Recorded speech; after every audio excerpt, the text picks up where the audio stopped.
Welcome to India New Year News. Today we are joined by Yogesh Rana, a trailblazer in the Indian wedding industry. The wedding world has grown immensely.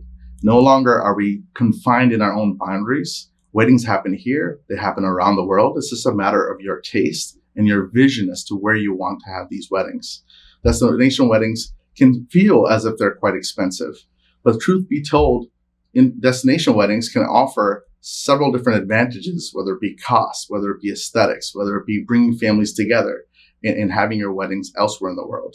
There's several advantages of even having your weddings local. It's just a matter of your understanding of what those might be. Indians are no longer only marrying Indians. We've seen a massive trend in professionals getting married with other types of people. And so fusion weddings have been hot. For me, it's been hot for at least 20 years now. And so just the growth of understanding different cultures has also pushed the need for having destination weddings and bringing ourselves out of the norm. Our guest today is Yogi Rana. Once we called him King of Indian Weddings in New England. He has been in the wedding business for the last 31 years.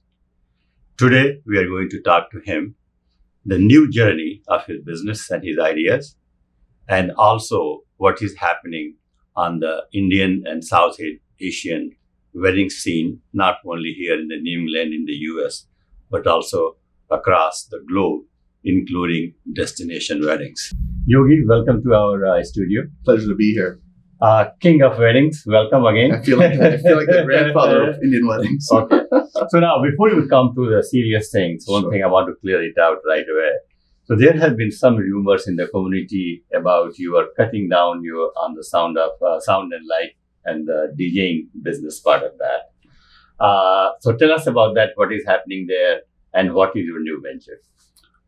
Well, I think no one can really grow out of music. Once you have a love for music, there's no way of escaping it. And so there's no way of quitting it, per se. I think it's a matter of circumstance. I don't want to say circumstance. I think it's a matter of dreams. And it's not entirely my dream, per se. I'll give you a quick story about dreams. And so, my parents struggled quite a bit, growing up. We lived in a circumstance where they worked day and night to provide food for us and put food on the table. But I don't think they actually had the time to invest in their dreams, yet alone learn of our dreams. And so, I'm not bitter about that. I lived through the good and the bad times of my upbringing. But I'm just in a point in life right now where I have lived a great life and I want to be able to invest in my kids' dreams. And so, long story short, for me, the next phase in life is about seeing my children grow, having them go off to college, and making sure that they're taken care of first. So priorities for me has been health, has been my wife and my kids' smiles, and lastly, making sure the business is good. And so circumstances has morphed my business. That's not to say that I don't DJ still. That's not to say that we're not doing wedding planning. We do that full on. But every time someone calls me to go DJ an event or set up something here and there, I have to ask myself whether or not this is hurting my family. And so, there are only 52 weeks in a year and you can't fill all of them up with work. There are times where I have to put priority on my kids. And so that's where we've kind of taken a step back.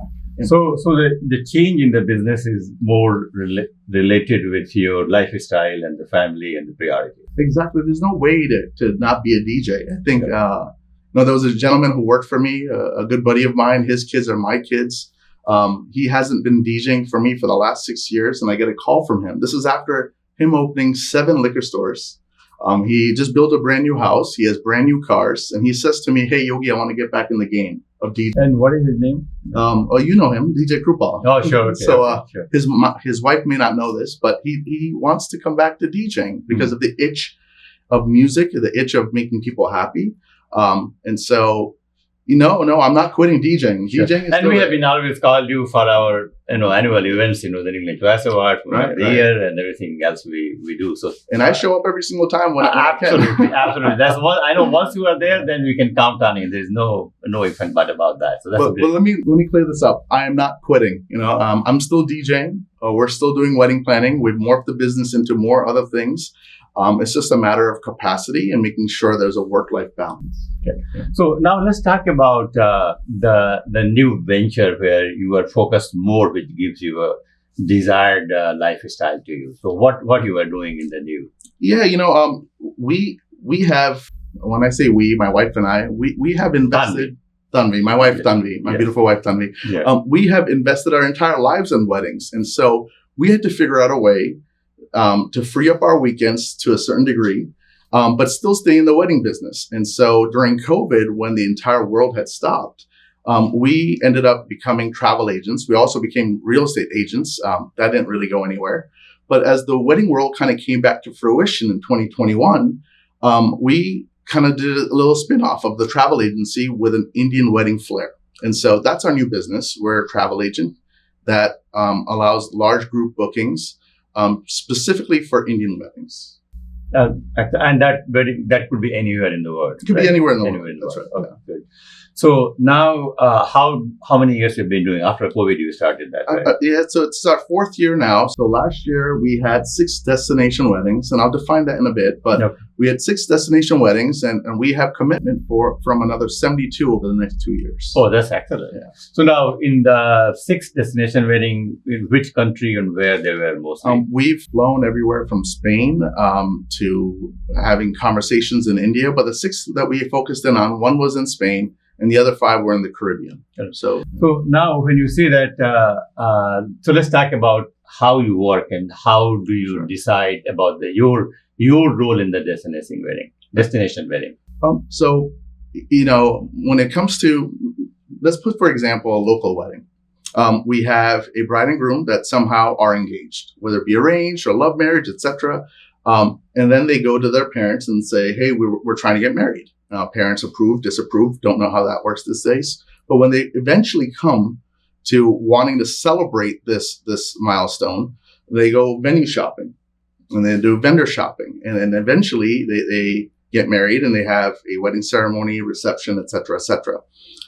When it comes to destination weddings, it's no different. The process is exactly the same. So instead of booking a local Marriott, basically you're looking at a venue in a destination somewhere, say the Caribbean. And so the process of booking that resort is basically the new offering that we're providing. But where the complexity comes in is, sometimes we're not familiar with these different venues across the world. And so you may not know if there's an indoor space or an outdoor space. I think when we talk about destination weddings, we think of palm trees, we talk about beach, we talk about coconuts. And so we want an outdoor ceremony or a haldi on the beach or some kind of a rooftop. And so that's where we come in. Anybody like a travel agent can help you book rooms at a resort, but our expertise of knowing Indian weddings and knowing the different cultures of the various states and the various cultures that we represent helps us to kind of define some of the resorts that may accommodate the different events that customers are trying to hold. And you do this through Mint to Be, right? That's right. So tell us about that group. Yeah, so Mint to Be Events is a wedding planning company that we've morphed into a travel agency / wedding planning now. So we've extended the wedding planning aspect of this wedding. So basically planning includes helping a client in 3 different categories, so to speak. There are some clients that say, hey, Mint to Be, here's my budget, plan the wedding of my dreams, which means they don't have a clue about the venue that they're going to host or the different vendors that they want to hire, etc. So that's a full-on planning. And then we have some clientele that basically say, hey, we have the majority of the work done. We just need you to bring it all together. We call that mid-tier planning. Mm-hmm. And then we have other situations where everything is done by the host, and then they pass over a timeline that we execute. That's called on-day coordination. So in those 3 phases, full planning requires you to do venue shopping.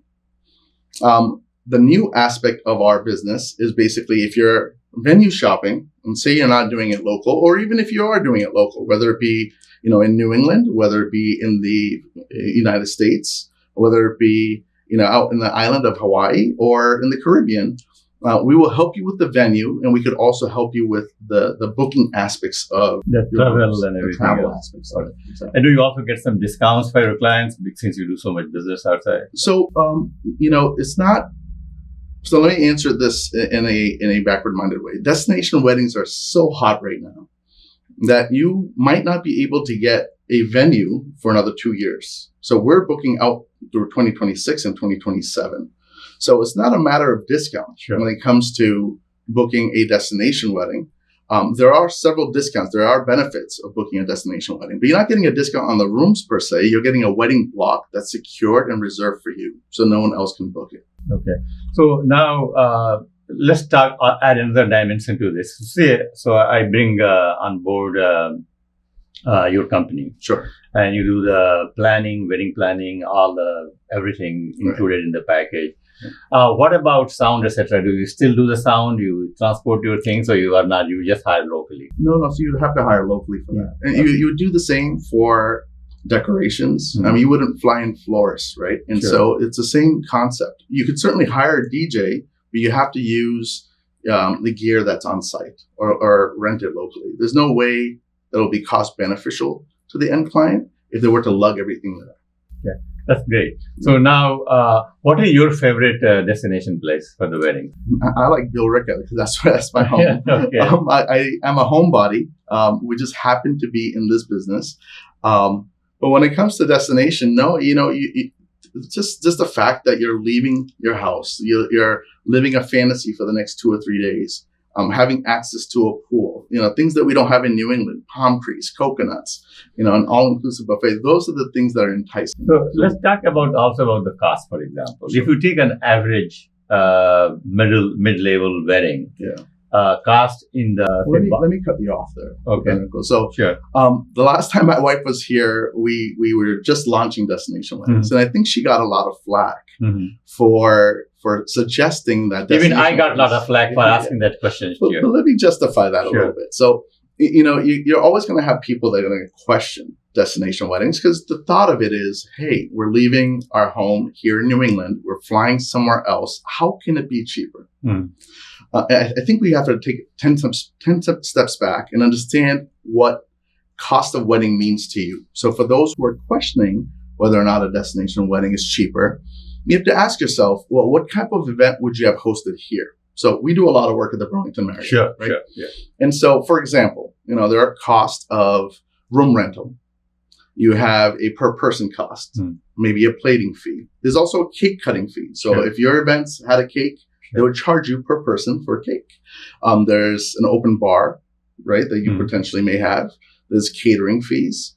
And so when you add all those numbers up, and for the sake of simplicity, let's just say $50,000. If that $50,000 is still too expensive for you to host an event, then you may not be considering a Marriott to begin with, so yet alone a destination weddings. So we can't say all weddings are cheaper destination. We have to be rather cognizant of what our spending power is and what type of event we want to host. You can't compare a Monday wedding to a destination. You can't even compare it to Burlington Marriott. Sure. But the trick about destination weddings, not all resorts, but I think that Indian weddings have become quite popular. And I'm not saying that just from a client perspective, because we already know how colorful and how the sensories are above normal. But resorts, say in Mexico, say in the Caribbean, they have also fallen in line in understanding that Indian weddings is where the money's at. And they understand the market, the growing market. Absolutely. Forget that, Upendra. They have priests. They have Sanskrit speaking priests that will conduct your wedding. You don't have to fly anyone in. That's crazy. That's insane. Insane. Mehndi artists. You go to these all-inclusives in Mexico and Dominican. They have, paneer tikka on their buffets. So they're really open. The entire Caribbean market has really invested a lot in understanding what Indian weddings are. It is the new phase. We may not see it here in New England. In fact, a lot of our clientele that we are currently working with I want to say less than 2% are from New England. I feel like the rest of the country has kind of caught on to this phase. But you asked about cost and why destination weddings could be cheaper, depending on... Or at least at the same. Generally, the impression is that if you're doing a destination wedding, it's going to be much more expensive. Right. So that's my question. So I want to answer it for all weddings. Okay. Right. So there are several resorts that basically want you to bring their groups and their weddings and their families to their resort. And in turn, what they're doing is they're giving you a whole lot of comps. They're going to basically comp or pay for a lot of things. So let's go back to the example of the Burlington Marriott. Say you're trying to get, and I'm only using that because we do a ton of work there. We do. And I know the staff, and they're excellent. Yeah. But when it comes to booking any local venue, you have to go venue shopping. And so the first things that they're going to tell you is the per person rate. Mm-hmm. Then you have a room rental. And some of your biggest costs are catering and liquor. So when you add just those 3 or 4 silos up together and you say, hey, my number is X locally, what they're doing out in the Caribbean is, hey, we're going to go ahead and waive your 4 to 5 hour party per day. So say you're hosting a sangeet, say you're hosting a reception, they're going to go ahead and waive the venue for you completely. There's no per person cost. There's no room rental fee. And because you're on an all-inclusive, you're not paying for liquor, nor are you paying for food. That's all included. So when you take that base cost, that bulk cost at a number of these resorts, it already is cheaper because you're paying next to nothing compared to what you're paying locally. So that's the entire aspect of destination wedding. That's a fascinating concept. And I'm glad you explained it so beautifully. So now let's talk about some of the wedding trends. Okay. But before, so let me just go on. Sure. 1 second. So if you host a wedding locally, you're not just limited to just the venue, food, and liquor. You have decorations, you have DJ, you have a whole other aspects like mehndi, et cetera, et cetera, et cetera. So those costs are already there, whether you host it locally or you host it in the destination. Now, if you host your wedding in Cancun, let's just say, or Punta Cana, flowers might be a little bit more expensive. Or the audiovisual to put up a couple of speakers might be more expensive because if you're hosting an event on the beach, well, you know this, there's no lighting at the beach. There's no flooring at the beach. Yeah. So there are some other hidden costs of hosting an event there. So some people do complain, hey, how come my decor, how come my audiovisual is a bit more expensive? But it comes with the territory of hosting. I'm glad you mentioned Cancun because in 1990, that is where we went for our honeymoon. Where'd you go? In Cancun. In Cancun? Yes. Did you in enjoy 1990, it? Yes, I had a great time, yes. So where'd you get married, Upendra? We got married in Boston. In Boston. And then I was working in Mexico So City. if you had a choice back then, yes, to get married in Boston or to have gotten married in Cancun, just from the aesthetics of it, where would you have gotten married? I think, actually, I believe in a smaller wedding. Yeah. So my ideal wedding would have been maybe 10 people in Cancun. Yeah. That's it. See, you heard it here. Yes. In Cancun, 10 people in Cancun. Yes, yeah, exactly. And even, if it was me in Boston when I got married, now I've become a little bit wiser. Right. Very few people, very close people who really matter in life. Yeah. And that's it. So. Just the whole aesthetic of being on a beach. Yeah, sure. Being, seeing the sun rise, seeing the sun set. Just having fruity drinks. Absolutely. It's a different nostalgia. Sure. Okay. So now let's come back to the wedding trends. Okay. So you have really monitored and done so much stuff during the last 31 years in different roles. What are some of the biggest trends you have seen in the Indian and South Asian weddings in the US and in New England? Sure. I feel that I feel that we're a step behind in New England. I was watching a documentary. I'm heavy into basketball. I love basketball. My older son plays basketball. And I was watching a special on the Celtics and Lakers rivalry. And one of the episodes suggested that, Boston, and it described Boston to a certain degree, Irish town and with a lot of, racial conflicts over the years, that type of thing. This is in the context of basketball.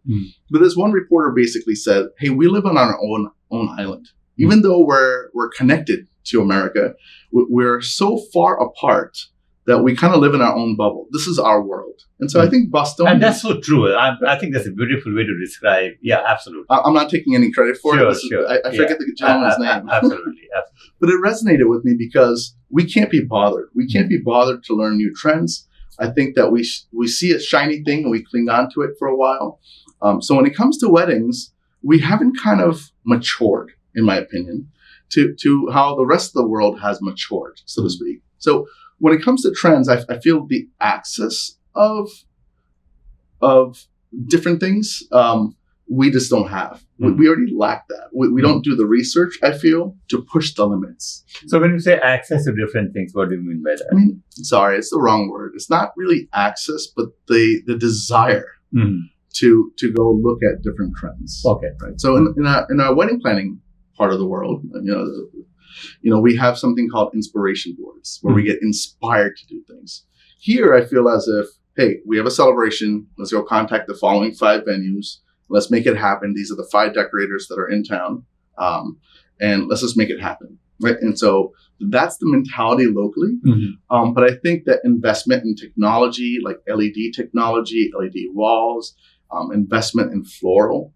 We do live in the coldest, I feel, part of the country. So flowers are a bit more expensive. So we haven't actually emphasized it as much. But you have hanging floral mandaps and, around the country, there's a lot more investment in making. So we are still here in New England area. We are running behind in catching up with the latest trends and technology. And I feel that. Okay. Put it this way. I used to say this quite a bit growing up. We are stuck in a time capsule. And this to no one's fault.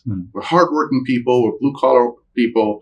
Real estate's the highest. You have to earn a lot to be able to live here. I feel education's key, and so I think that when it comes to some of the fluff and enjoyment in life, we've fallen behind.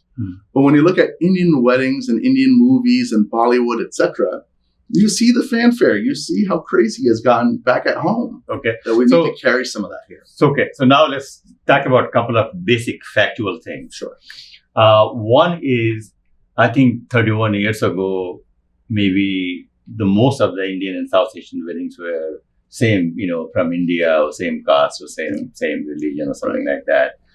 How this aspect had changed in the last 30 years? I think it's just a matter of our culture growing, so to speak. First generation immigrants like my parents, they instilled what they knew. Go to school, come back, don't do anything, don't play video games. You speak your language and deal with your own kind. Sure. As we kind of grow up, we're becoming more exposed and just, we were all told to become doctors. I think my mom is still pissed that I became a DJ, but I'm doing well, so I can't be too mad.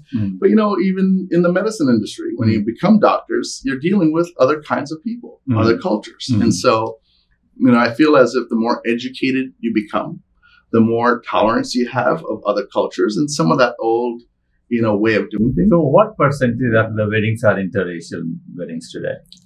So the clients we deal with, I want to say a majority. I think I gave you some percentages years ago. Yeah. But a lot of people that do require our services, whether it be on the travel side, DJ side, or even planning side, I want to say it's like 75-25 right now. Is it interracial, that is? That's our clientele. That's who contacts us. I think that's similar number you had given me last time too. Maybe maybe it was like 60-40 or something.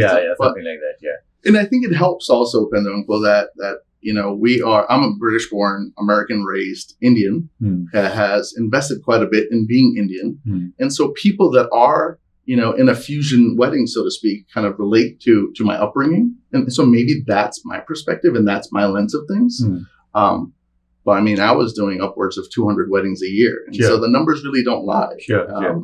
So now the size of the wedding, like the number of people attending, is there any, have you seen any shift there or the same size? No, us Indians love people. And I think other cultures also love it as well. I think the Caucasian weddings, the 50-person weddings are not really...